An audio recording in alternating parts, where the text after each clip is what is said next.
Progress. Hello everyone, क्या हाल चाल है। सो फाइनली अब आपके केवल दो मेन एग्जाम बचे हुए हैं और उसमें से बीएसटी थ्योरेटिकल है, अकाउंट्स प्रैक्टिकल है।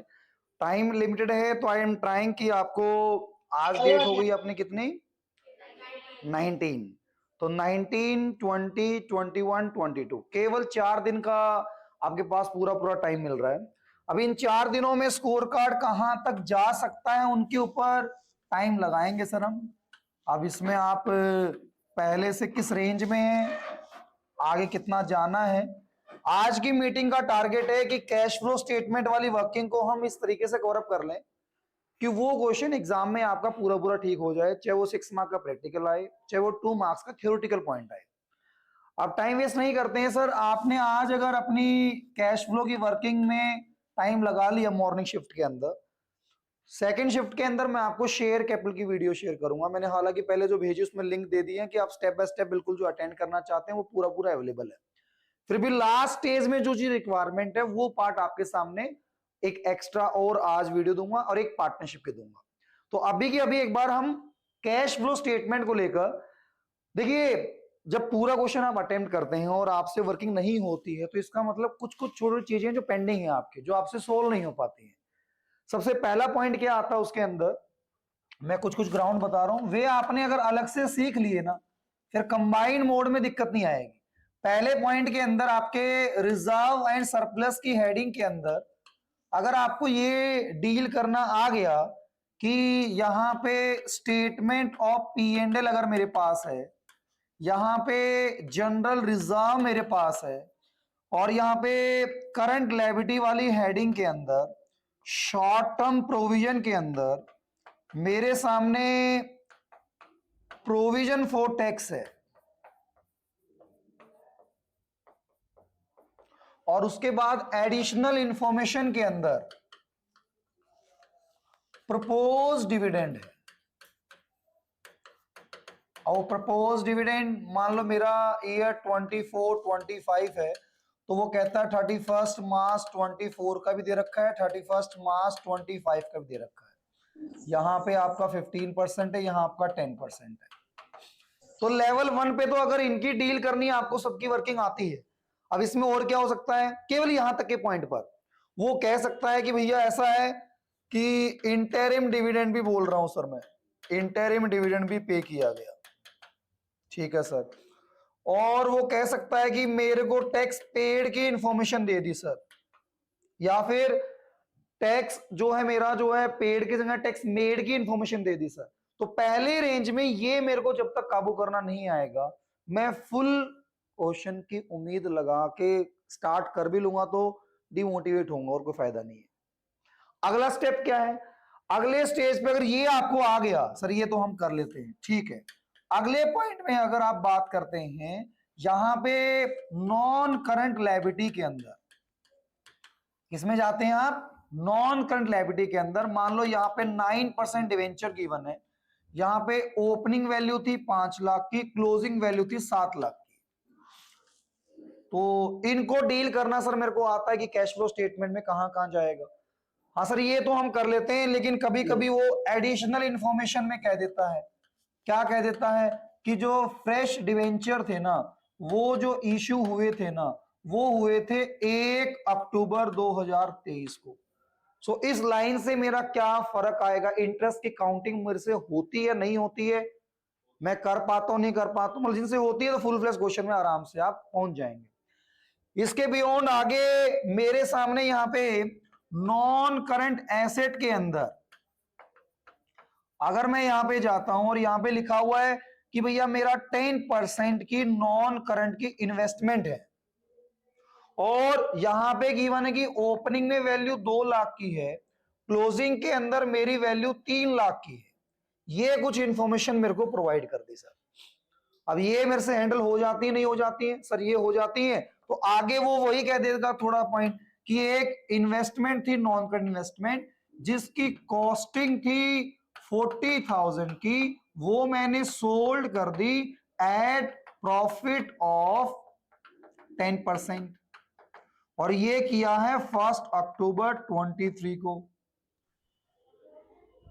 और फिर कह रहा है कि new purchase on same date, या वो कहते हैं new purchase at year end. जब ऐसी ऐसी इंफॉर्मेशन आपके सामने आने पर अगर डील हो गई तो चैप्टर के अंदर ऑटोमेशन में आपकी वर्किंग सॉल्यूशन तक पहुंचेगी पहुंचेगी।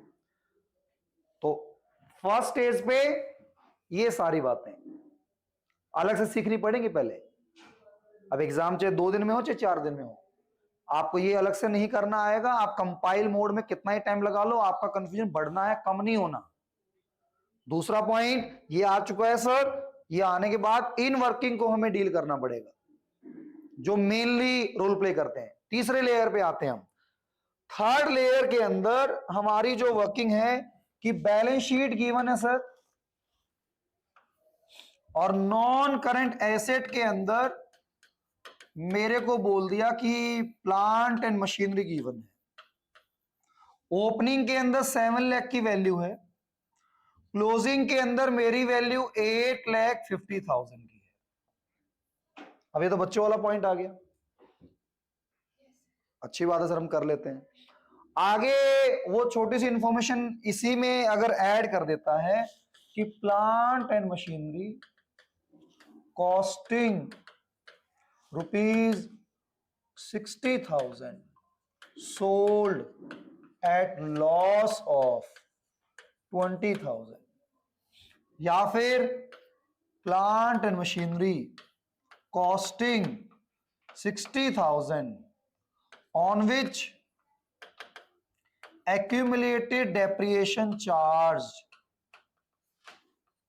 ₹20,000 sold at loss of 20%।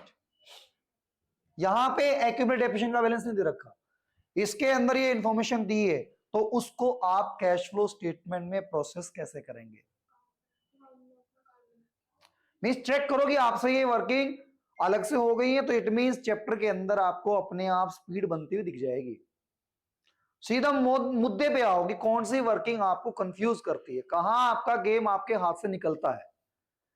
इसी में ही एक स्टेप और आगे बढ़े, अगर वो बैलेंस दे दे मुझे और मुझे कह दे कि प्लांट मशीनरी है, ओपनिंग के अंदर 5 लाख की थी, क्लोजिंग के अंदर 6 लाख की थी, इसमें से अगर मैं लेस कर दूं एक्यूमुलेटेड डेप्रिसिएशन, और यहां पे कह दिया मेरा 1/20 का बैलेंस था और ये मेरा बैलेंस था 185 का, और यहां मुझे बैलेंस दे रखे हैं। सिंपल वर्किंग यहीं तक भी चुप हो सकता है वो, बट उसका मन करता नहीं चुप होने का, वो आगे भी इंफॉर्मेशन देगा। और एडिशनल इंफॉर्मेशन के अंदर आपको कहेगा कि machinery costing ₹50,000 on which accumulated depreciation charge ₹10,000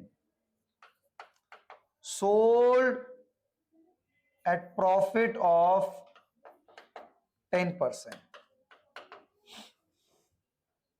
ये आने के बाद फिर कुछ बच्चा कैश और कैश इक्विवेलेंट वाली वर्किंग को लेकर कंफ्यूज हो जाता है, कुछ बैंक ओवरड्राफ्ट को लेकर कंफ्यूज हो जाता है, कुछ प्रेफरेंस शेयर के डिविडेंड को लेकर कंफ्यूजन में आ जाती है। तो उसके बाद आप सैंपल पेपर जो लगाएंगे आने वाले आज इंक्लूड करके 4 दिनों के अंदर, तो उसमें आपके टॉपिक रिपीट होते हुए दिख जाएंगे, आपको टॉपिक कंक्लूजन पे आ जाएगा। तो लगभग मैंने मतलब 20 से 30 पेज की एक फाइल बनाई है कैश फ्लो की, जिसमें हमने पहले अलग से छोटे लेवल के क्वेश्चन भी डाले हैं, फिर हमने फुल फ्लेज क्वेश्चन भी डाले हैं। तो जब ये वर्किंग आपके कंट्रोल में आ जाती है तो उसके बाद आप वहां पे उस टॉपिक की प्रैक्टिस करके देखिए, टॉपिक को टच करने से बेड़ा पार नहीं होगा कि मैंने हर चैप्टर ऊपर से देख लिया है, फिर जब 23 की सुबह एग्जाम हॉल के बाहर खड़े होगे ना, धक धक होगी, बस ये ना आ जाए, बस इतना आ जाए, आज बचा ले, ये चीज ना दे। और फिर एग्जाम हॉल में आपके ना की हुई 1-2 चीज भी दिख गई ना आपको, आपसे आया हुआ भी नहीं होगा फिर, क्योंकि ये प्रैक्टिकल सब्जेक्ट है, थ्योरेटिकल नहीं है। काउंटिंग में एक हाथ पैर ऊपर नीचे हो गया 2-3 वर्किंग के अंदर, तो पूरा फ्लो 3 ही घंटे परफॉर्म करना है। पूरे 12 महीने की वर्किंग हाथ से निकल जाएगी आपकी। तो इसलिए 4 दिनों की तैयारी पूरी स्ट्रेटेजी के साथ होनी चाहिए, पूरा अपना बेस्ट वर्जन खेलना है। तो आज का आप टारगेट रख के चलिए कि मैं एटलीस्ट ये जो मैंने 3 चैप्टरों के नाम बोले हैं आपके, एक तो ये हो गया, फिर शेयर कैपिटल हो गया, और आपका पार्टनरशिप में रिकॉन्स्टिट्यूशन का मतलब मोटे मोटे हाथ ही आप पार निकाल लो आज। इनको पेंडिंग एंड तक मत छोड़ो कि कल को कुछ डाउट हो तो कल दोबारा पूछ तो पाओ। इसी को तुमने आखिरी डेट तक टपका दिया कि 22 की शाम को सर मेरे डाउट हैं, अब ये टॉपिक के अंदर कोई फायदा नहीं है। आप अभी अभी भी अपने आप को सीरियसली मोड में लेके चल पड़े, आपका गेम ऑटोमेशन में कंट्रोल में आएगा। चले पहले लेवल से शुरू करते हैं।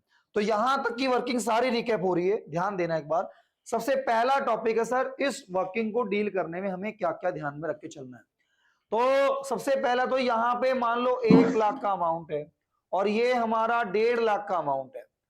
रटना नहीं, अब भी आप चीजें बिना समझे चलोगे कंफ्यूजन बढ़ेगी। चैप्टर 1-2 नहीं है, आप ये खत्म करोगे, आप फंडामेंटल पहुंचोगे, वहां आप पास एसेसमेंट में डुबकी लगाते मिलोगे। वो कंट्रोल करोगे, डिसोल्यूशन के अंदर आपसे कमीशन की वो वर्किंग आ जाती है, वहां दिक्कत आ जाएगी। फिर आपको वहां चलोगे, फिर डिवेंचर में चलोगे तो वहां कोलैटरल सिक्योरिटी बैठे आपके लिए, वो टॉपिक आपका फिर स्वागत है हमारा। फिर वो चलोगे रिटायरमेंट के अंदर, डेथ के अंदर loan account, executive account wait कर रहा है आपका। फिर एडमिशन के अंदर कैपिटल एडजस्टमेंट वाली वर्किंग है जो तैयार बैठी है आपके लिए। रही बात गुडविल के अंदर, अभी देखो ये ऑनलाइन वाले ना, बताओ एग्जाम डेज में माइक ऑफ रखो बेटा, माइक ऑफ। हाँ जी। तो कुल मिला के हर चैप्टर अपने आप में कुछ ऐसी वर्किंग कैरी करता है जो आपके मोटिवेशन को, आपके एनर्जी को डुबा सकता है। तो करना क्या है, जिस टाइम जो करें उसको पूरा करें। सारी चीज को हाथ लगाने पे एक दिन मत सोचो। आज ये मानिए मेरे सिलेबस में केवल 3 ही चैप्टर हैं। आज सोने से पहले 3 चैप्टर मेरे कंट्रोल में होने चाहिए, चाहे वो रात के 9 बजे तक हो, चाहे रात के 12 बजे तक हो, चाहे सुबह के 3 बजे तक हो, सोना नहीं उससे पहले। शुरुआत करेंगे कैश फ्लो स्टेटमेंट के साथ। तो कैश फ्लो स्टेटमेंट के अंदर जब ये वर्किंग, इसका थोड़ा सा मीनिंग समझ लो, आपको दिक्कत नहीं होगी। देखिए ये सब जानते हैं कि हमारी 3 एक्टिविटी होती है, एक ऑपरेटिंग, एक इन्वेस्टिंग, एक फाइनेंसिंग। इसमें कोई नया पार्ट नहीं किसी के लिए। ऑपरेटिंग का मतलब होता है routine activity, day to day activity, जिसके लिए आपने मेन अपना बिजनेस खोला हुआ था। मैं ये जानना चाहता हूं मैंने इसमें कैश में कितना रूटीन एक्टिविटी से कमाया। हमारी 12th में है इनडायरेक्ट मेथड, मतलब मेरे फाइनल अकाउंट बन चुके हैं और उसके बाद मेरे से कहा जा रहा है कि आप रूटीन एक्टिविटी से कैश का फ्लो पता करो। फिर हम कहते हैं सर रूटीन एक्टिविटी कुछ वर्किंग तो हम कर चुके हैं। जब हम फाइनल अकाउंट बनाते थे क्लास 11th को, अगर थोड़ा बहुत याद हो आपको, ट्रेडिंग अकाउंट, P&L अकाउंट बनाया करते थे आप, नेट प्रॉफिट आता था।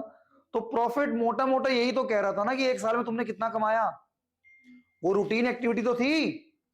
तो बस उसको बेस लेकर मैं अपनी वर्किंग स्टार्ट करता हूं। मैं उसको बोल सकता हूं कि ये मेरा कैश फ्लो फ्रॉम ऑपरेटिंग है। बस ये देखना है कि इसको निकालते टाइम अगर कुछ चीजें ऐसी ले ली हैं जो नॉन कैश थी, जहां पैसा खर्च ही नहीं हुआ, जैसे डेप्रिसिएशन, मैंने बिल्डिंग 5 साल पहले खरीदी थी बट मैंने P&L के डेबिट में डेप्रिसिएशन डाला है, तो मुझे इस चैप्टर के अंदर वही चाहिए जो कैश में डील हुआ है। तो अगर कोई बिना कैश वाली चीज ले ली है और उसको लेने से मेरा प्रॉफिट कम आ गया है तो मुझे वो ऐड करना है, ये रटना नहीं है। अगर ये फ्रेज आपने रट लिया फिर दिक्कतें हो जाएंगी आपके लिए। इसको मीनिंग समझ के पार लगाना है।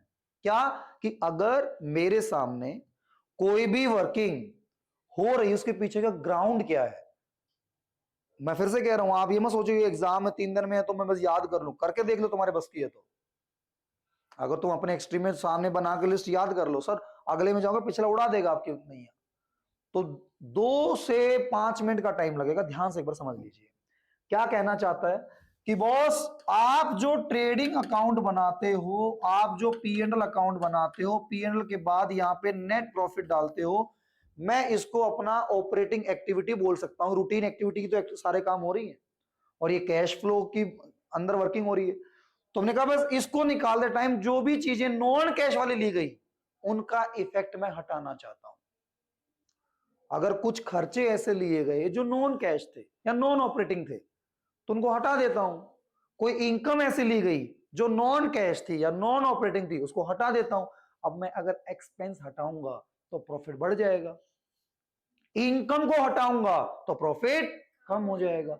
तो मैं जब यहां पे पहुंच जाता हूं नेट प्रॉफिट बिफोर टैक्स के अंदर, तो मैं क्या क्या कर देता हूं, मैं ऐड कर देता हूं डेप्रिसिएशन, मैं ऐड कर देता हूं loss on sale of machinery, मैं ऐड कर देता हूं interest on loan, interest on debenture. Meaning कि ये आइटम नॉन कैश में है सर, ये यहां पे पीएनएल के डेबिट में आया हुआ है। ये लॉस ऑन मशीनरी बेचना मेरा डेली का काम थोड़ी है, बट मैंने पीएनएल के अंदर उसको लिया हुआ है। तो ये फॉर्मेट याद करते करते तुमने 12 महीने लगा दिए।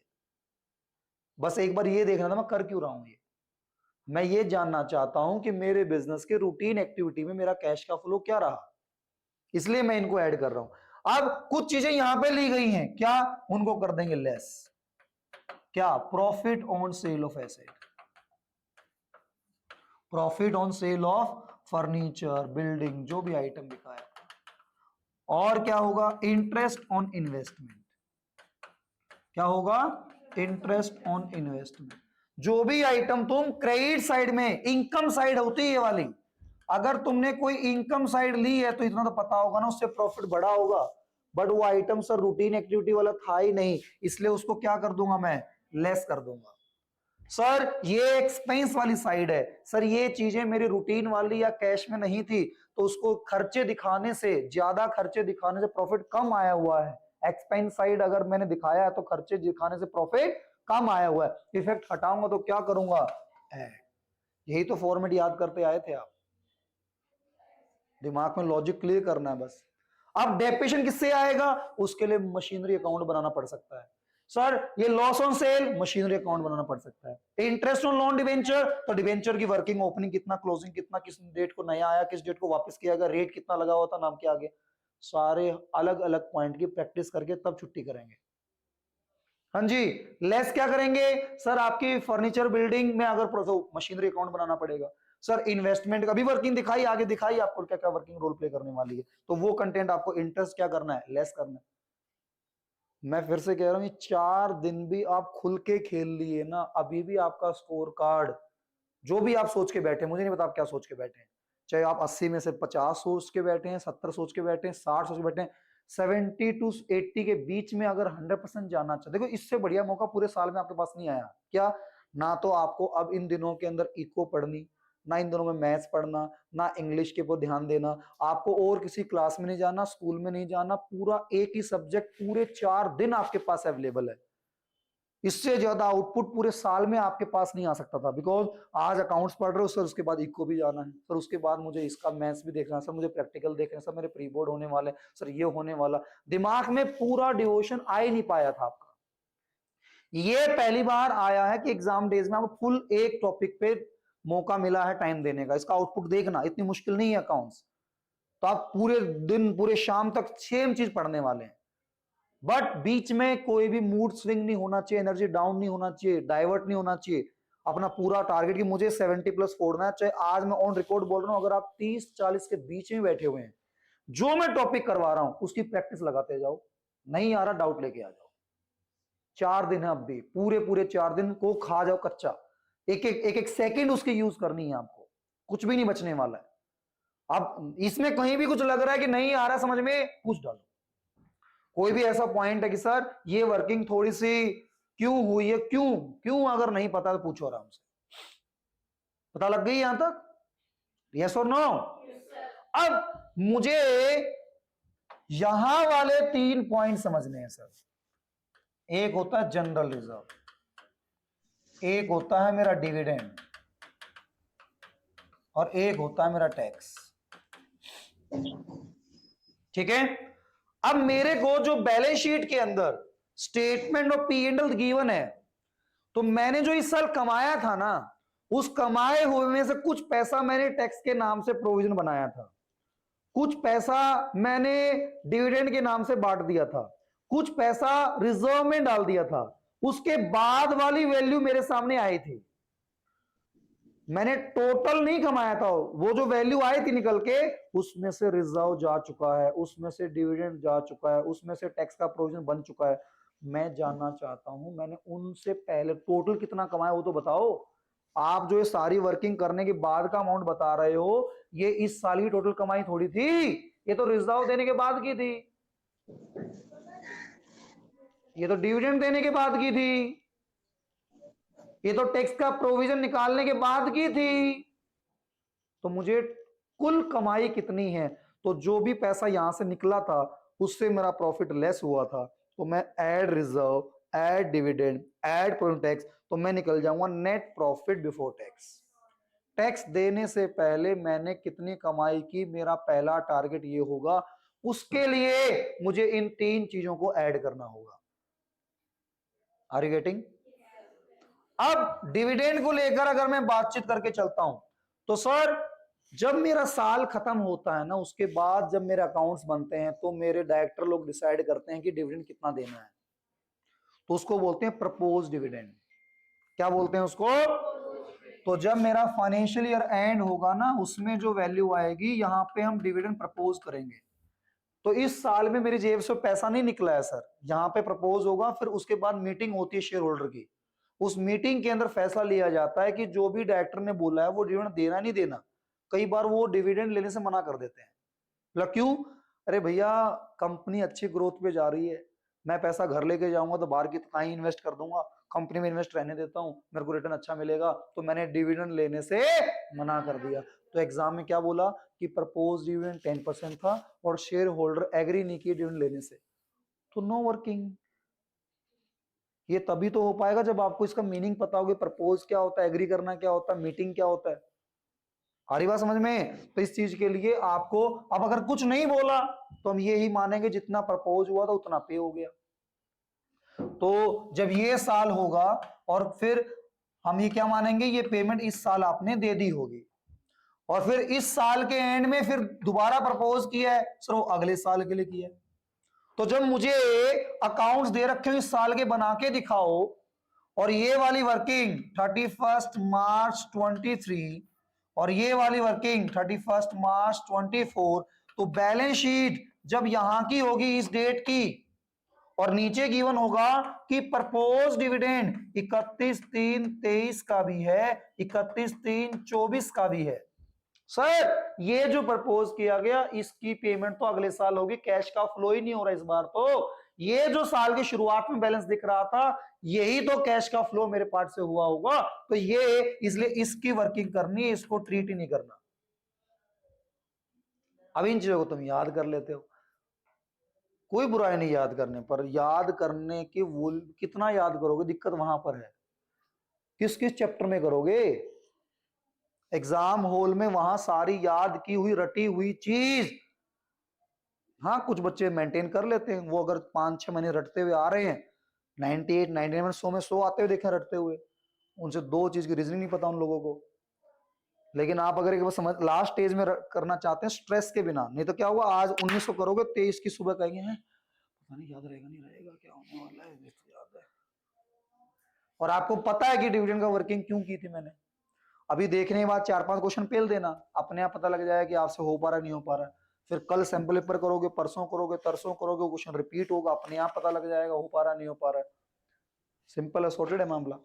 डेली के 2 सैंपल पेपर भेजूंगा मैं आपको, 2 सैंपल पर डेली आप लगा देंगे, जिनका टारगेट 70-75 की रेंज में है, जिनका 80 में से 80 है कि पहले से सॉलिड हूं मैं, डेली के 3 पेपर लगा दो, डेली के 3 पेपर। अगर 80 में से 80 79 में चाहिए अपने आप को, इस रेंज में चल रही है गाड़ी, नहीं चल रही है 70 75 65 टू 75 के बीच का मामला है, तो 2 पेपर आप लगा देंगे, आपका बेड़ा पार है। तो डिविडेंड क्लियर हो गया है, रिजर्व की वर्किंग क्लियर हो गई है, डेप्रिसिएशन इंटरेस्ट उन loss on sale profit on sale की वर्किंग क्लियर हो चुकी है। प्रोविजन फॉर टैक्स के अंदर आइए एक बार, प्रोविजन फॉर टैक्स के अंदर भी सेम कहानी है। क्या वर्किंग है सर, मैं टैक्स का एस्टिमेट करता हूं कि मुझे शायद इतना टैक्स देना पड़ेगा, एग्जैक्ट क्लियरिटी मुझे बाद में पता लगती है।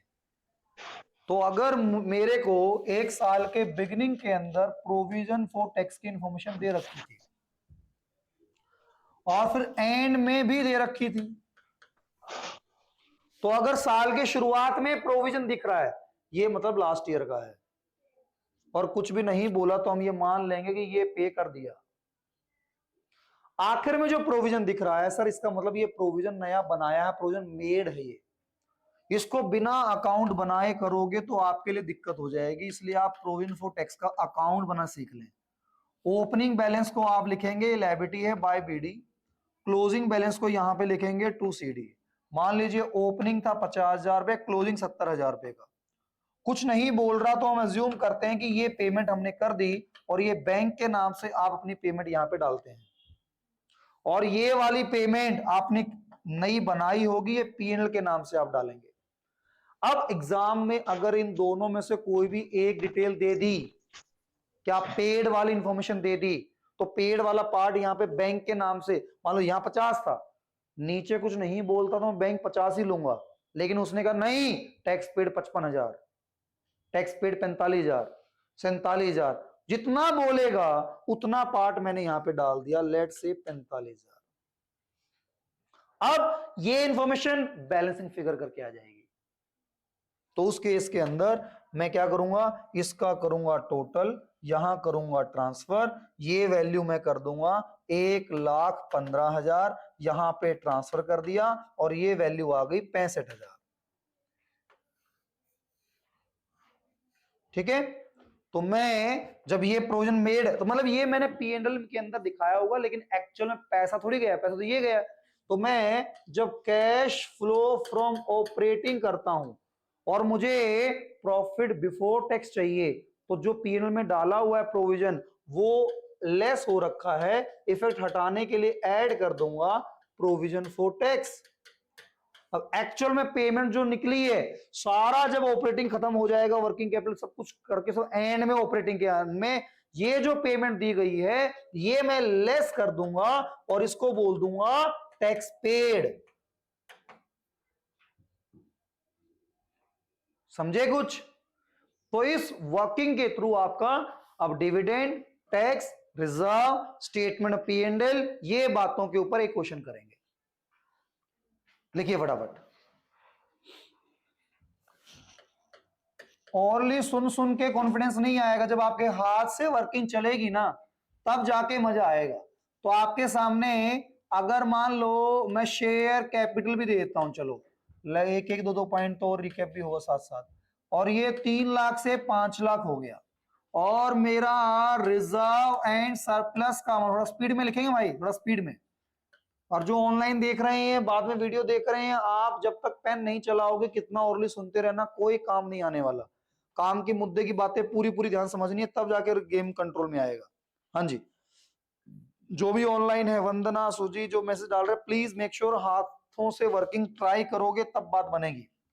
तो यहाँ पे बोला statement of P and L, ये था मेरा 31/3/24 और ये था 31/3/25, और यहाँ पे बोला गया कि मेरा जो अमाउंट है वो 7 लाख रुपए का है, और यहाँ पे बोला गया 12,40,000 रुपए का है।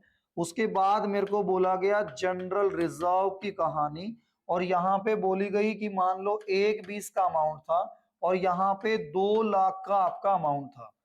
ओके, फिर उसके बाद अगली हेडिंग मेरे सामने दे दी सर, और वो दे दी मेरी करंट लायबिलिटी के अंदर, और करंट लायबिलिटी के अंदर हेडिंग दे दी शॉर्ट टर्म प्रोविजन के अंदर, और शॉर्ट टर्म प्रोविजन के अंदर उसने कह दिया प्रोविजन फॉर टैक्स, और प्रोविजन फॉर टैक्स के अंदर मेरे को बता दिया कि ओपनिंग वैल्यू जो थी वो थी 60,000 की, और क्लोजिंग वैल्यू ये थी 75,000 की। और ये सारी वर्किंग होने के बाद मेरे को एडिशनल पॉइंट भी 2 बता रखे थे। पहले पॉइंट के अंदर एडिशनल इंफॉर्मेशन के अंदर क्या बोला हुआ था, पहले पॉइंट में बोला गया था प्रपोज डिविडेंड, और प्रपोज डिविडेंड को लेकर उसने बोला कि भैया 31/3/24 को लेकर इंफॉर्मेशन गिवन है जो कि 10% की है, 31/3/25 को लेकर 15% की है। उसके बाद बोला गया टैक्स पेड, और टैक्स पेड को लेकर वैल्यू बोल दी गई 62,000 की। ये इंफॉर्मेशन है, और आपको कैश फ्लो निकालना है, ऑपरेटिंग में क्या जाएगा और फाइनेंसिंग में क्या जाएगा। जितना भी आपसे हो पाएगा तभी फुल फ्लैश क्वेश्चन में आप पहुंच पाएंगे, नहीं तो ओरली सुन सुन के जस्ट अपना कॉन्फिडेंस खराब करोगे, कोई फायदा नहीं है।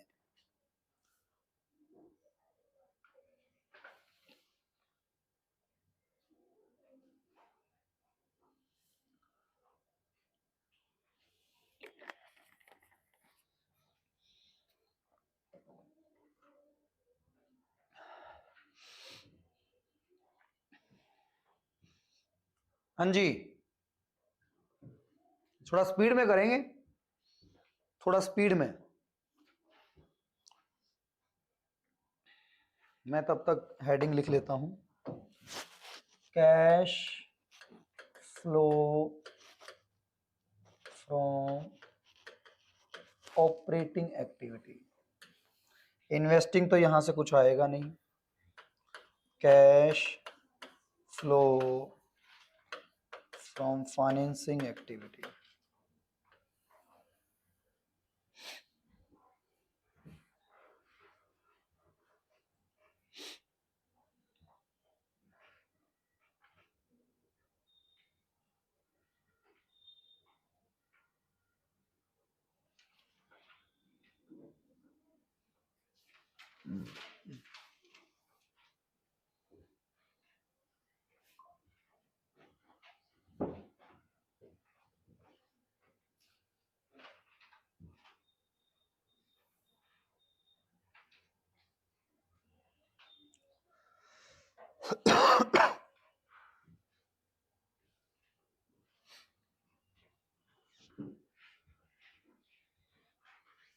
हो गया, स्पीड स्पीड। कोई नहीं, नहीं आ रहा तभी करा देंगे, जो जो नहीं आ रहा वो तो अभी करेंगे, लेकिन फ्लो में आपको वैल्यू डाल के दिखानी है कहां कहां जाएगा। आपका हो गया पीछे?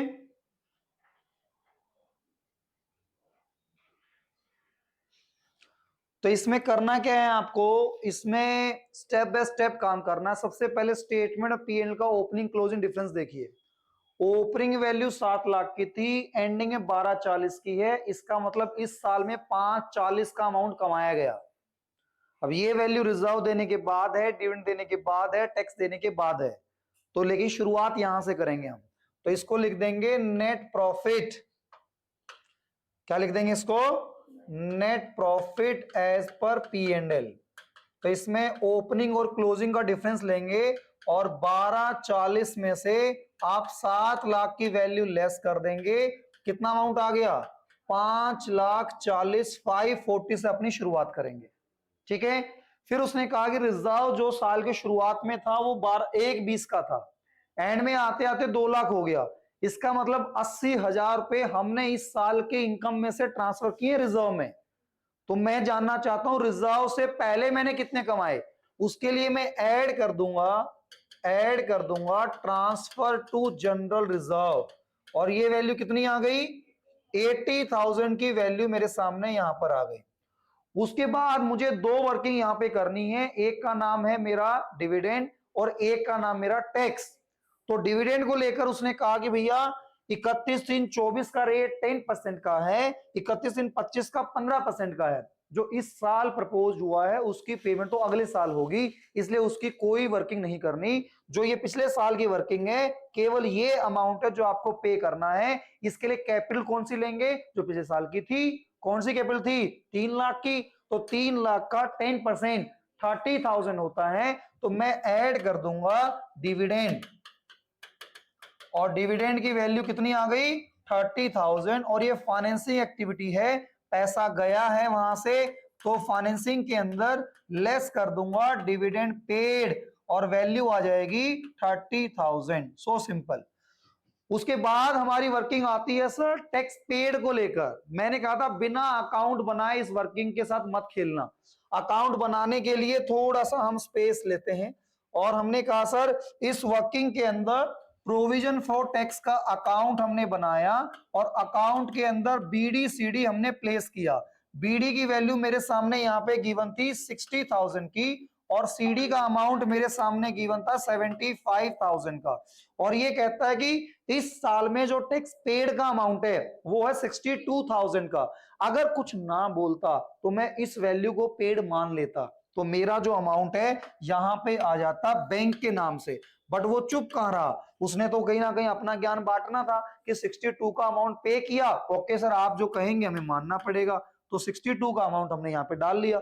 अब प्रोविडेंट टैक्स मेड कितना है वो निकालने के लिए मुझे करना है बैलेंसिंग अमाउंट, इन दोनों का टोटल कितना आया 1,37,000, उसको इस साइड में ट्रांसफर कर दिया, 137 ट्रांसफर करके बैलेंस कितना आ गया 77, मेरा किस नाम से आ गया पी एंड एल के नाम से। अब ये जितने का प्रोविजन बनाया था, जेब से पैसा नहीं गया था लेकिन पी एंड एल के अंदर मैंने डाला था, तो खर्चों की साइड में डालने से मेरा प्रॉफिट कम आया था, तो मुझे प्रॉफिट बिफोर टैक्स चाहिए, तो मुझे ये जो मैंने लेस कर रखा है इसको ऐड करना पड़ेगा, और वहां पे ऐड कर देंगे, और सबसे लास्ट में टैक्स पेड को हम लेस कर देंगे। तो ये सारी इंफॉर्मेशन मुझे डील करनी है और ये कैश फ्लो स्टेटमेंट की वर्किंग के अंदर डाल के चलनी है।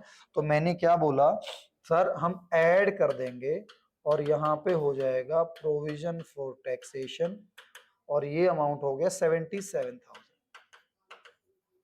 अब मेरी और कोई एक्टिविटी इंफॉर्मेशन नहीं थी, बाकी सारी वर्किंग यहां ये आ जाएगा प्रॉफिट बिफोर टैक्स, ये जो वैल्यू आ जाएगी क्या आ जाएगी प्रॉफिट बिफोर टैक्स। सारी वर्किंग इसके बाद होने के बाद डेप्रिएशन वाले इंटरेस्ट वाले सब कुछ वर्किंग कैपिटल वाली करंट एसेट करंट लायबिलिटी सब कुछ होने के बाद लास्ट में जो आंसर आएगा उसमें से हम लेस कर देंगे टैक्स पेड, और टैक्स पेड वाला अमाउंट कितना आ जाएगा 62,000 का अमाउंट यहां पे हम लेस कर देंगे। आगे बात समझ में। अब शेयर कैपिटल 3 से 5 हो रहा है तो पैसा आ रहा है तो ऐड कर देंगे इश्यू ऑफ शेयर के नाम से, आपकी वैल्यू आ गई सर 2 लाख रुपए की। तो इतनी वर्किंग को जब आप बिना हेल्प के बिना पोज के स्पीड में करना स्टार्ट कर जाएंगे तो तब जाके नेक्स्ट मोमेंट पे आप पहुंच पाएंगे। इसलिए टॉपिकल चखो मत, कल इंट्रो सुनो मत, उस वर्किंग को लेकर आप प्रॉपर प्रैक्टिस करो एक बार। तो ये क्वेश्चन और करेंगे सेम लेवल की वर्किंग के अंदर। ये आ गया कहीं डाउट है इसके अंदर, प्रॉपर कंट्रोल में है? तो अगला करोगे तब पता लगेगा मुझे तो कि आप कंट्रोल में है नहीं। डिटेल में चेंज कर देता हूं, फटाफट फॉर्मेट बना लो जल्दी से।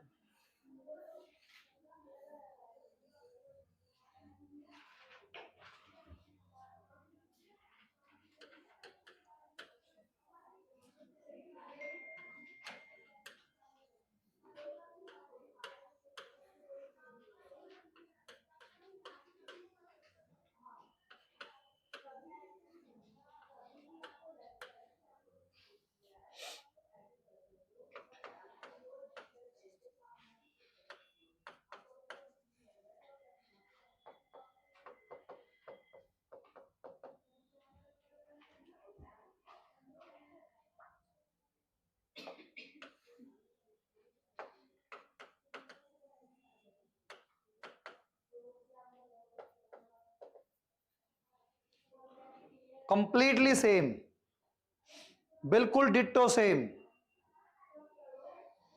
स्पीड में कर डालो फटाफट।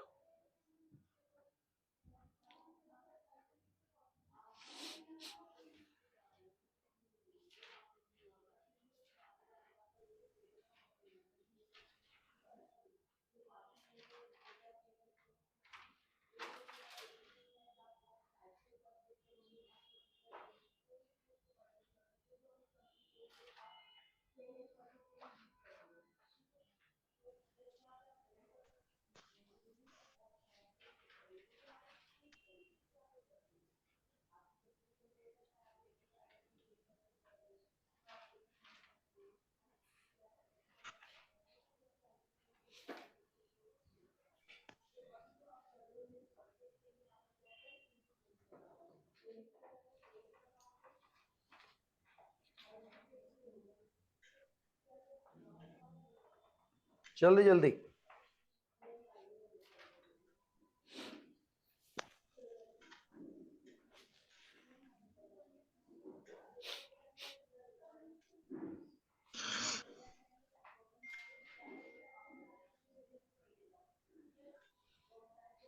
ऑनलाइन वालों भी आंसर सबमिट करो फटाफट अगर हो चुका है आपका तो।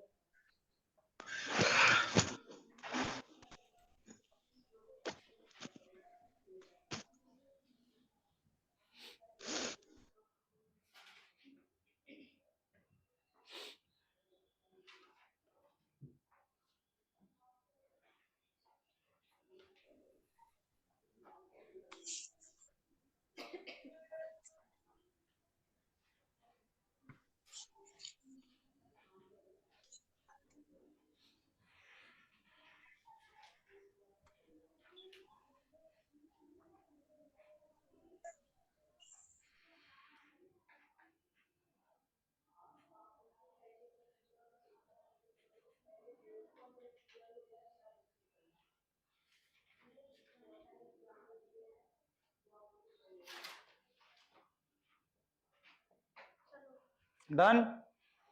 देखिए यहां पर सबसे पहला बोला net profit as per P and L.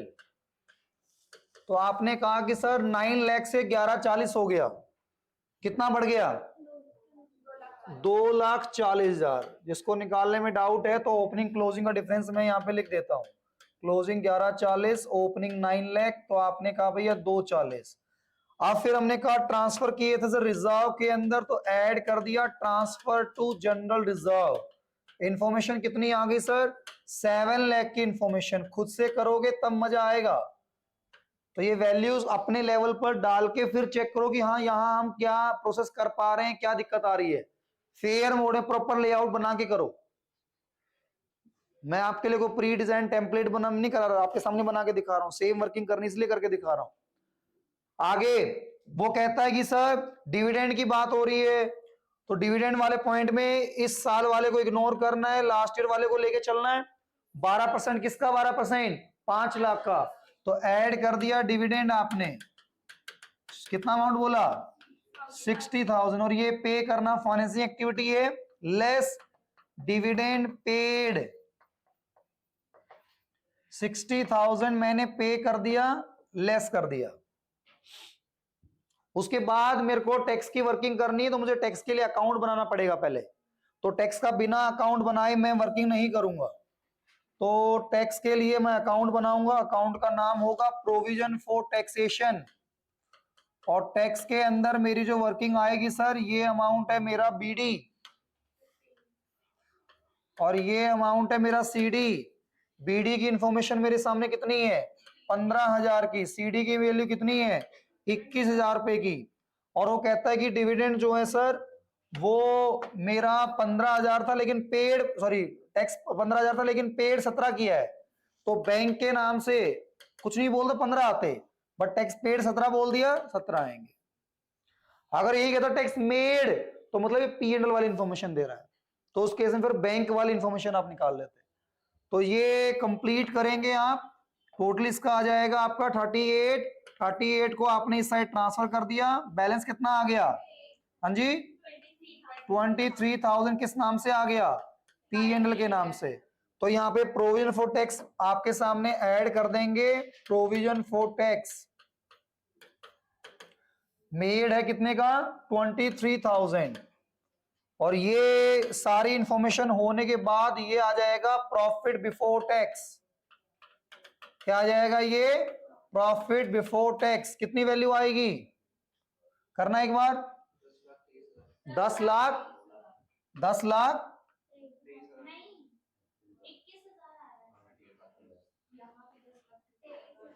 Total 10 lakh. और जो टैक्स पेड वाला पार्ट है आपका, तो टैक्स पेड वाला पार्ट लेस कर देंगे। सारी ऑपरेटिंग खत्म होने के बाद होगा, अभी वो बाकी नहीं, इसलिए मैं यही करके दिखा रहा हूं, जो कि 17,000 का पार्ट। सॉर्टेड है मामला। उसके बाद आपका है कैश फ्लो में, अपना ऑपरेटिंग में शेयर बढ़े हैं, इश्यू ऑफ शेयर, पैसा आया है, ऐड कर देंगे। इश्यू ऑफ शेयर कितने पॉइंट से? 1 लाख रुपए से।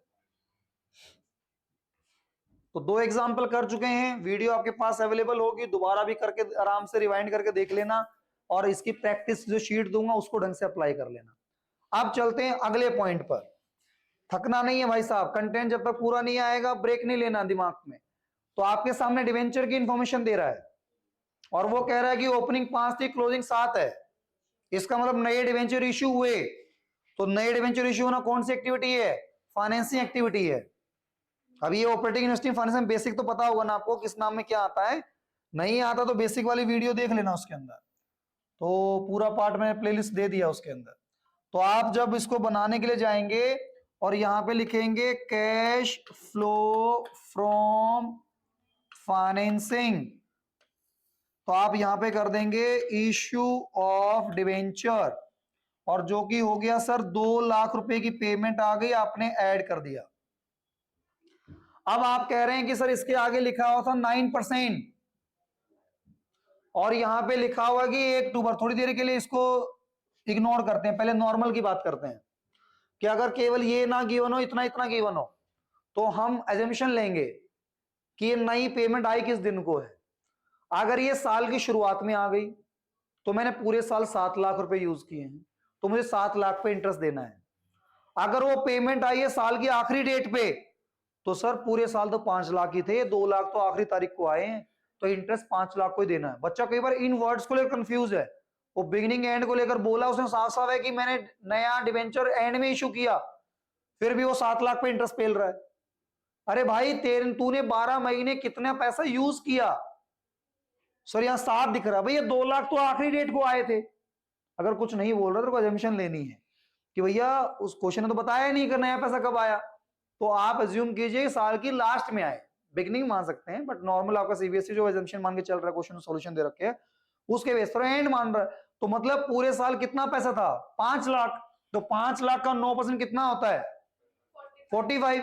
इसका मतलब 45 का इंटरेस्ट दिया होगा, ठीक है ना। कहां जाएगा ये इंटरेस्ट ऑन डिवेंचर? कहां जाएगा? ऑपरेटिंग में ऐड क्यों करेंगे? क्योंकि वो एक्टिविटी ऑपरेटिंग है ही नहीं। कुछ बच्चों से ये वर्किंग वाई में पूछी जाती है कि भैया डिवेंचर इंटरेस्ट ऑपरेटिंग है, बोला हाँ जी है, मैंने सॉल्यूशन में देखा हुआ है, वहां पे दिखता है, वहां पे वो डेप्रिसिएशन भी दिखता है सर, लॉस ऑन सेल भी दिखता है। अबे बेवकूफ, जो भी दिखते हैं वो कैश फ्लो फ्रॉम ऑपरेटिंग है ही नहीं, इसलिए वहां पे उनका इफेक्ट हटा रहे हैं।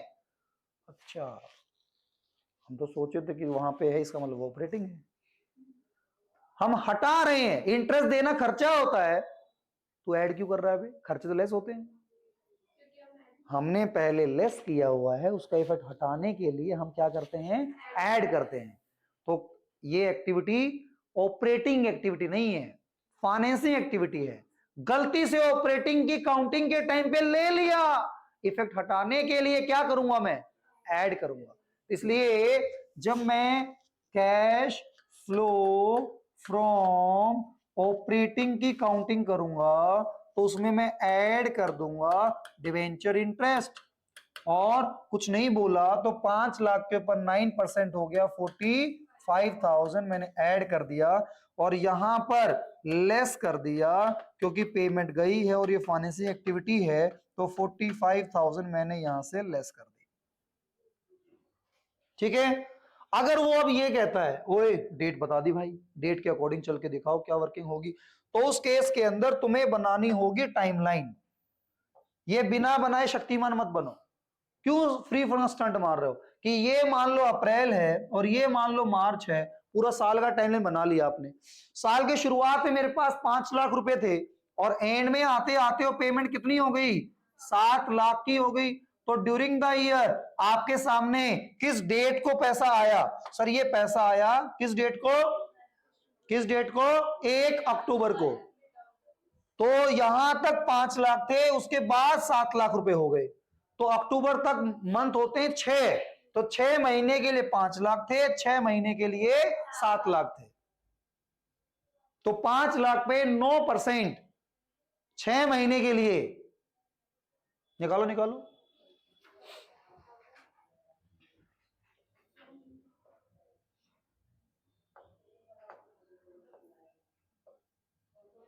कितना? 22,500। वेरी गुड, मैथ तो बड़ी अच्छी है तुम्हारी। 7 लाख पे 9% 6 मंथ के लिए, निकालो फटाफट।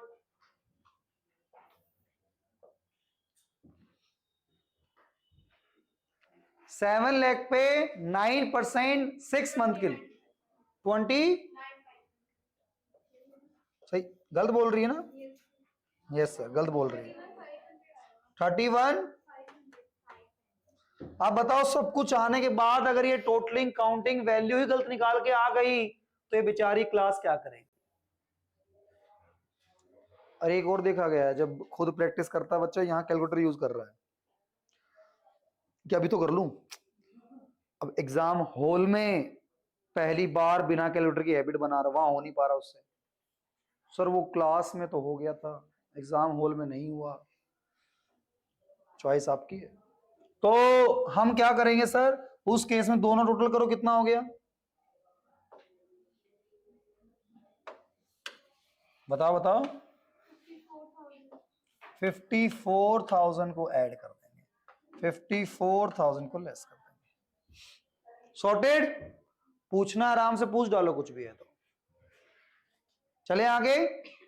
अब कहता है 2 लाख से 3 लाख हो गया सर नॉन करंट इन्वेस्टमेंट, और यहां पे बोला कि नॉन करंट इन्वेस्टमेंट 40,000 वाली हमने बेच दी इतने प्रॉफिट पे। थोड़ी देर के लिए इसको इग्नोर करते हैं कि ये नहीं गिवन, तो क्या करेंगे? केवल इतना गिवन है, क्या करेंगे बताओ? कौन सी एक्टिविटी? देखा क्या करें इंसान, ये खरीद रही है, पैसा आएगा जाएगा, बट इनके लिए तो पैसा आएगा। ये दुकान पे जाती सामान लेने के लिए, सामान भी लेती पैसा भी लेती है। ऐसी कोई दुकान है तो हमें बताओ कि जहां जाओगे सामान ही मिलेगा, पैसा ही मिलेगा। वाह, पैसा तो देना पड़ेगा भाई इधर को, क्या फर्क पड़ता है, 6 नंबर तो गए हैं। तो कैश फ्लो फ्रॉम इन्वेस्टिंग के अंदर हम इसको डालते हैं सर, और इन्वेस्टिंग के अंदर क्या लिख देते हैं हम? क्या लिख देते हैं? Purchase of non current investment, जो कि ये 1 लाख रुपए से पैसा गया है, लेस कर देंगे। एडिशनल पॉइंट को थोड़ी देर के लिए साइड कर रहे हैं। फिर ये है 10%, चलो पाप धोने का मौका दे रहा हूं मैं, प्रायश्चित करो। इसका क्या होगा? 10% का क्या होगा?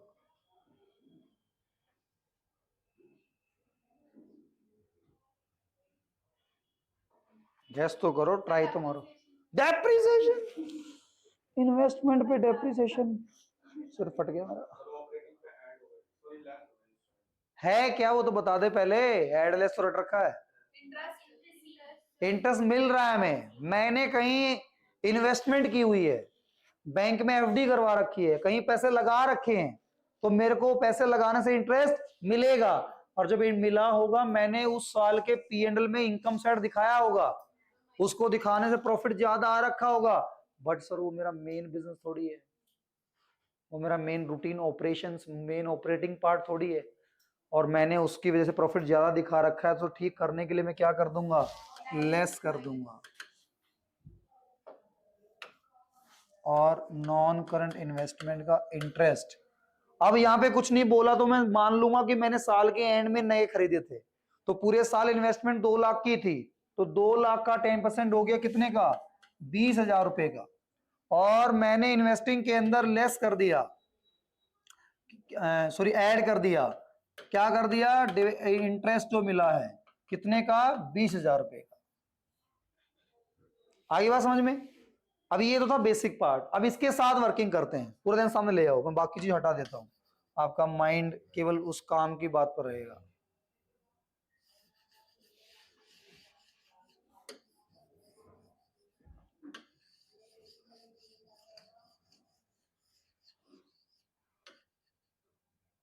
हाँ जी, अब ये कह रहा है कि ये हुआ, बेचा, तो अकाउंट बना लो यार, बिना अकाउंट बनाए शक्तिमान बनने की कोई नीड ही नहीं है। तो अकाउंट के अंदर ये मेरा बीडी है, ये मेरा सीडी है, अकाउंट इस शेप में बनता है, पता है ये तो आपको। तो नॉन करंट इन्वेस्टमेंट के अंदर ये मेरा 2BD का अमाउंट है, जो कि है 2 लाख रुपए का, और ये मेरा सीडी बैलेंस है, जो कि है मेरा 3 लाख रुपए का। डन। अब मेरे को कहा गया कि भैया नॉन करंट इन्वेस्टमेंट 40,000 वाली कॉस्टिंग वाले को बेच दिया हमने 10% के प्रॉफिट में। उसकी कॉस्टिंग कितनी थी? तो 10% होगा 4,000। तो बेचा कितने में? 44 में। तो मैंने क्रेडिट साइड के अंदर बैंक के नाम से कितना डाल दिया? 44। पहला स्टेप क्लियर।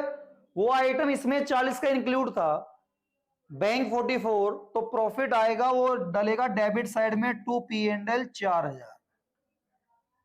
लॉस होता तो इस साइड में P&L के नाम से आ जाता, प्रॉफिट है तो इस साइड में आएगा। और ये सारी घटना हुई है 1 अक्टूबर को, और कह रहा इसी दिन मैंने नई परचेज भी कर ली।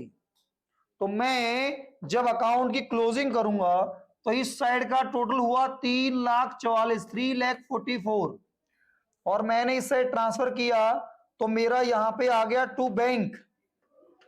कितने का? कितने का? हाँ जी, 1,40,000।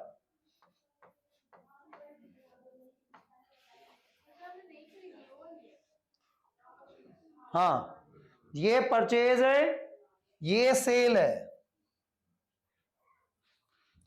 ये उसके ऊपर हुआ प्रॉफिट है। अगला, अब यहां तक का इफेक्ट पहले डाल लेते हैं। तो हमने कहा भैया परचेज की वैल्यू 1,40, आगे सेल की value, sale of non current investment 44, purchase करेंगे पैसा जाएगा, सेल करेंगे पैसा आएगा।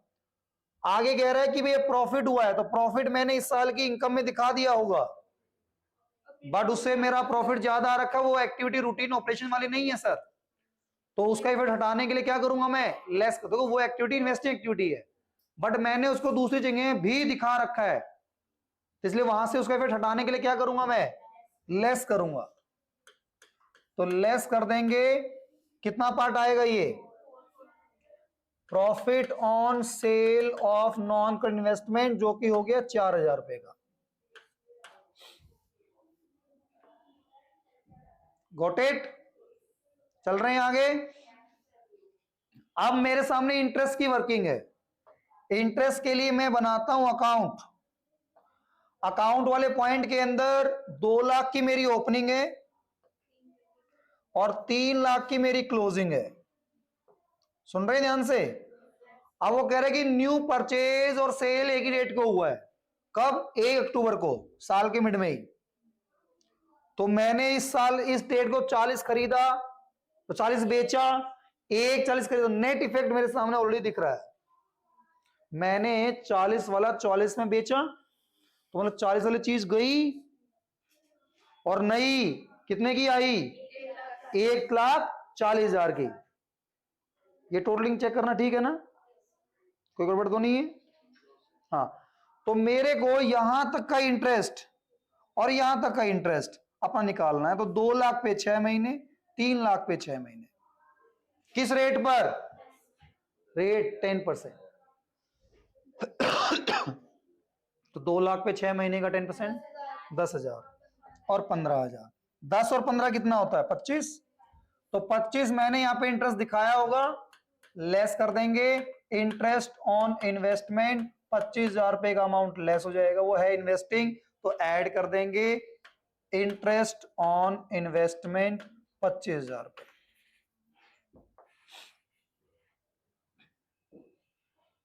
समझ में आ गया? बहुत, दोनों डिस्कशन बड़े इंपॉर्टेंट थे। एक वो रिजर्व डिविडेंड टैक्स वाला और एक आपके सामने ये वाला। आज घर जाके जो मैंने कैश फ्लो की स्टेटमेंट वीडियो अभी अपलोड की है कल परसों में, उसके प्लेलिस्ट के अंदर लेवल 1, लेवल 2, बिल्कुल क्लास 1 जिसको ऑपरेटिंग इन्वेस्टिंग नहीं आता वो देख लो। क्लास नंबर 6, 7 के अंदर फुल फ्लैश क्वेश्चन जो उसमें करवा रखा है वो पूरा अटेम्प्ट करो। पहले खुद से अटेम्प्ट करो, फिर सॉल्यूशन देखो। फिर एक सॉल्यूशन की वीडियो और डलवा दूंगा मैं, लेकिन पहले अपने दम पे हाथ पैर मारो। Are you getting? चलिए आगे। अब ये हो गया सर नॉन करंट एसेट की वर्किंग कैसे हैंडल करनी है, किस तरीके से वर्किंग चलने वाली है। आवाज नहीं सुनाई दे रही है, आवाज। हाँ जी, जो ऑनलाइन है आवाज चेक करना एक बार। कश्मा वर्मा, वंदना, आपके आवाज में इशू है क्या?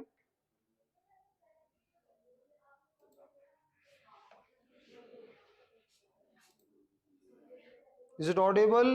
अब आए नहीं बता रहे हैं आप ऑडियो इशू। तो सर ओपनिंग में 7 लाख है, क्लोजिंग में 8.5 लाख है।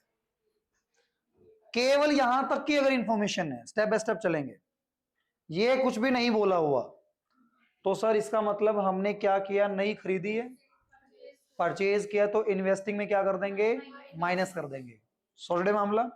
आगे कहता है कि हमने 60,000 वाली को 20,000 के लॉस में बेचा। केस नंबर 1 ये लेके चलते हैं। फिर उसमें अगर ये दे रखा तो क्या होगा, दूसरा केस होगा।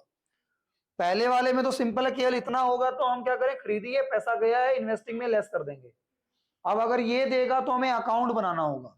क्या बनाना होगा, अकाउंट में हमने डाला प्लांट एंड मशीनरी, हमने कहा 2 BD, BD में हमने लिखा 7 लाख रुपए, फिर लिखा हमने बाय CD, CD के अंदर हमने वैल्यू डाली 8.5 लाख रुपए की। ठीक है, अब हमने क्या बोला कि ऐसा है सर, अगर 60 वाली हमने 20 के लॉस में बेची, 60,000 वाली 20 के लॉस में, तो बैंक कितना है, 40,000, और लॉस की वैल्यू कितनी आई। अब आप डिफरेंस पार्ट करके यहां पे निकाल लेंगे परचेज कितने का हुआ, टू बैंक के नाम से। तो 850 प्लस 9 10 हो गया, 2 10 आएगा ना भाई,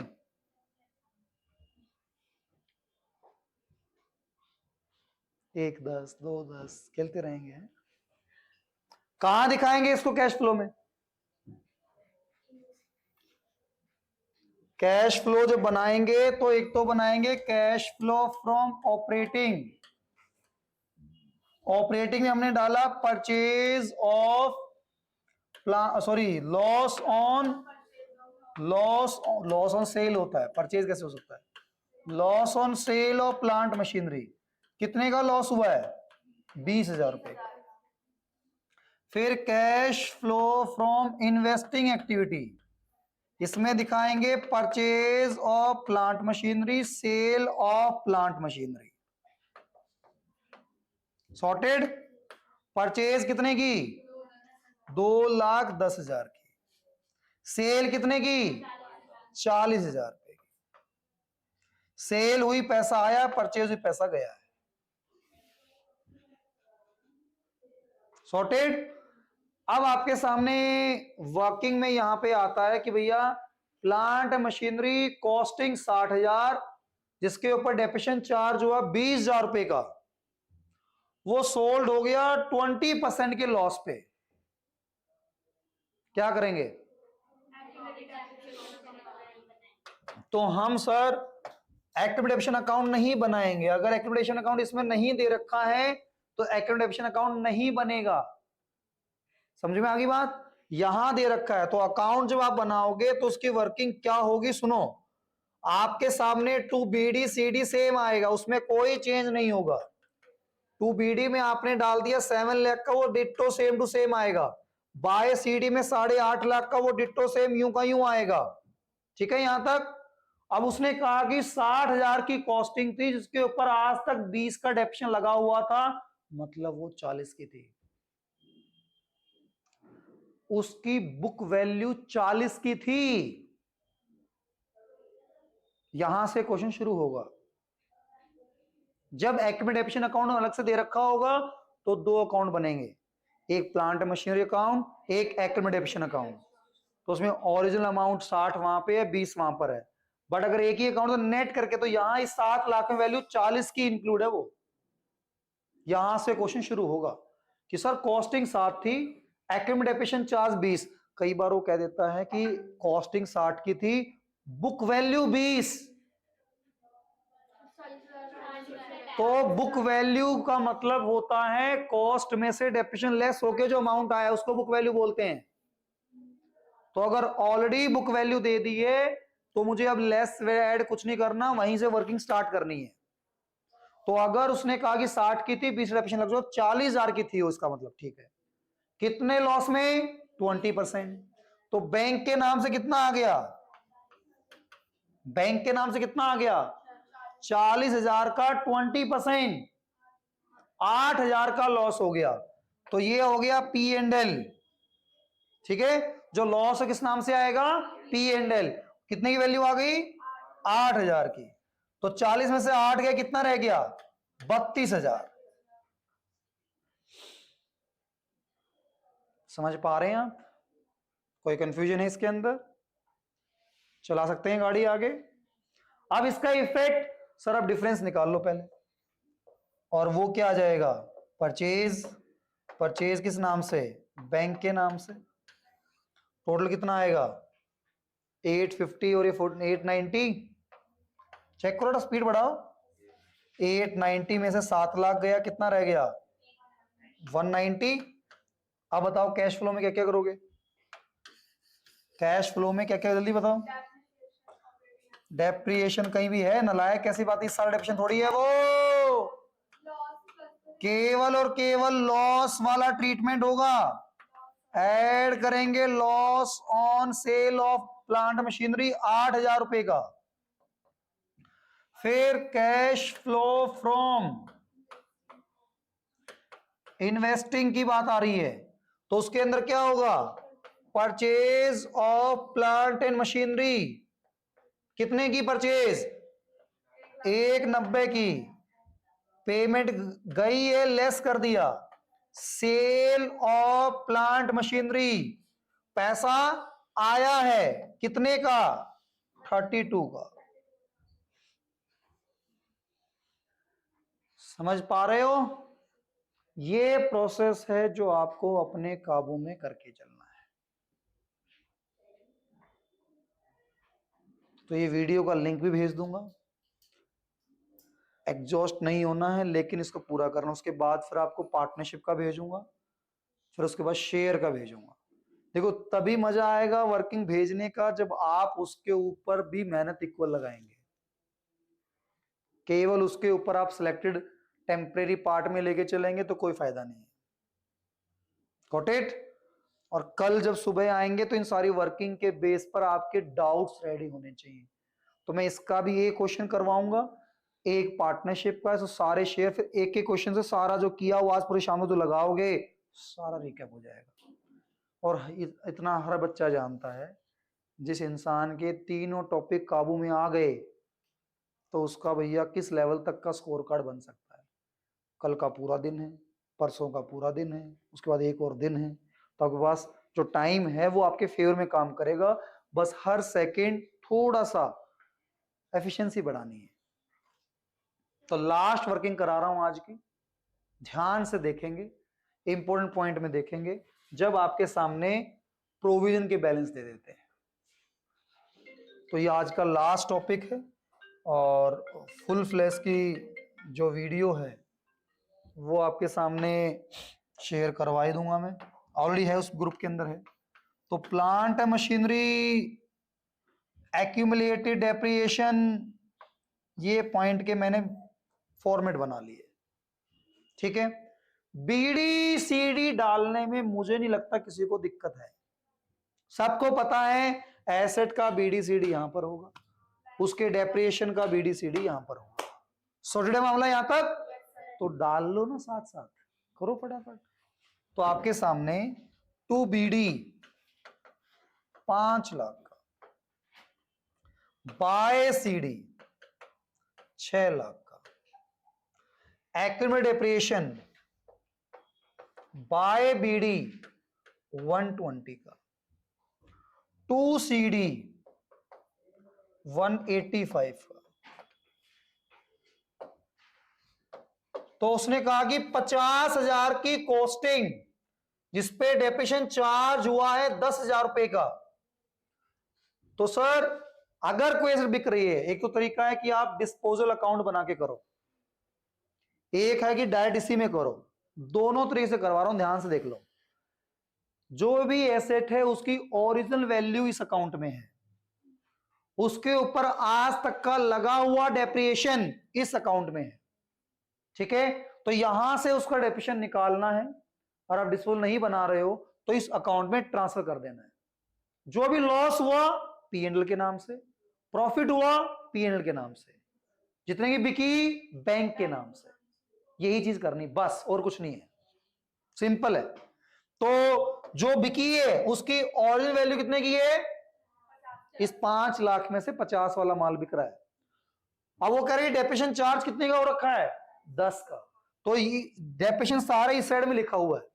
अगर मुझे यहां से वो बिक रही है उसका इफेक्ट यहां से बाहर निकालना है, तो डेबिट साइड में टू प्लांट एंड मशीनरी 10,000 रुपए, और यहां से उठ के एक्यूमुलेटेड डेप्रिसिएशन के नाम से 10,000 रुपए। पहला स्टेप क्लियर हो चुका है? कोई डाउट यहां पे? अब आप ये कह रहे हैं कि ये मैंने 10% प्रॉफिट बेची, 50 में से 10 लेस होके बच गई 40 की। तो कोई आइटम 40,000 की है और मैं प्रॉफिट में बेच रहा हूं, तो कितने की बिकेगी? 44,000 की। तो बैंक के नाम से आ गया 44 और प्रॉफिट के नाम से आ गया 2P&L 4,000। ठीक है, बस। अब जो भी डिफरेंस आएगा, यहां डिफरेंस परचेज, यहां डिफरेंस डेप्रिसिएशन, इतना ही है बस। तो आपने कंप्लीट कर लेना है। इसमें परचेज की वैल्यू निकाल लो टू बैंक के नाम से, इसमें कंप्लीट वैल्यू निकाल लीजिए, यहां आ जाएगा डेप्रिसिएशन। तो बैंक के नाम से कितनी वैल्यू आ गई? 150, और यहां पे डेप्रिसिएशन की वैल्यू 195 में से 120 लेस कर दिया 75। वैल्यू बताया करो भाई फटाफट। अब कई बार क्या होता है, सब कुछ सामने हो रखा है फिर भी आंसर नहीं हो रहा है। इसको ऑपरेटिंग और इन्वेस्टिंग में डाल को दिखाओ, बताओ कैसे डलेगा। कैश फ्लो फ्रॉम ऑपरेटिंग, क्या आएगा ऑपरेटिंग में? जो प्रॉफिट हुआ है, प्रॉफिट से वैल्यू बढ़ी हुई है, अब क्या कर देंगे? लेस कर देंगे। Profit on sale of plant and machinery, और वैल्यू है 4,000 की। ठीक है, और क्या आएगा? डेप्रिसिएशन कितना आएगा? कुछ बच्चे इस 10,000 के डेप्रिसिएशन में खेलते रहते हैं, ये इस साल का नहीं है भाई साहब, ये जब से एसेट खरीदी है तब से लेकर आज तक का है, इस साल का नहीं है ये। इस साल के P&L में केवल इस साल का डेप्रिसिएशन गया होगा। तो इस 10 की वर्किंग का कोई लेना देना इस साल के ऑपरेटिंग में नहीं है। इस साल डेप्रिसिएशन कितना लगा है? 75,000। क्या कर देंगे? ऐड कर देंगे डेप्रिसिएशन 75,000। समझ पा रहे हैं? अगला है इन्वेस्टिंग। क्या करेंगे इन्वेस्टिंग में?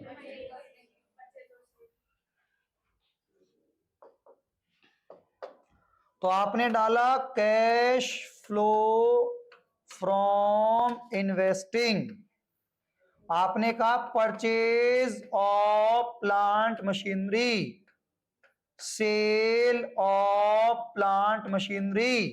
परचेज कितने का? 1,50,000। सेल कितने का? सेल कितने का? 44 का। परचेज करेंगे पैसा जाएगा, सेल करेंगे पैसा आएगा। अब ये टारगेट पॉइंट है जहां तक आपको पहुंचना है।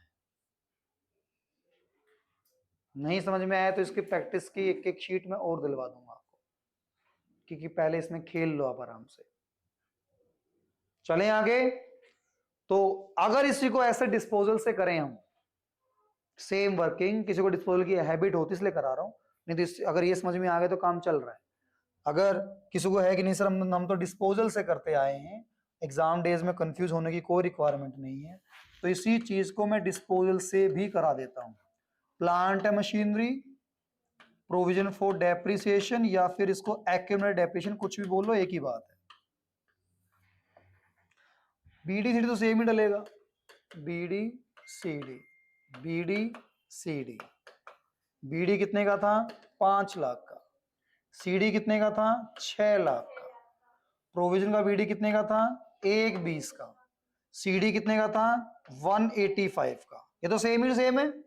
अब क्या करना है सर, जो भी एसेट बिकेगी तो उसकी ओरिजिनल वैल्यू यहां से बाहर निकालो एसेट डिस्पोजल के नाम से, जो ओरिजिनल वैल्यू थी जो थी 50,000 की, उसका डेप्रिसिएशन यहां से बाहर निकालो, जो कि वैसे भी आपने निकाला था बट वो प्लांट मशीनरी के नाम से निकाला था।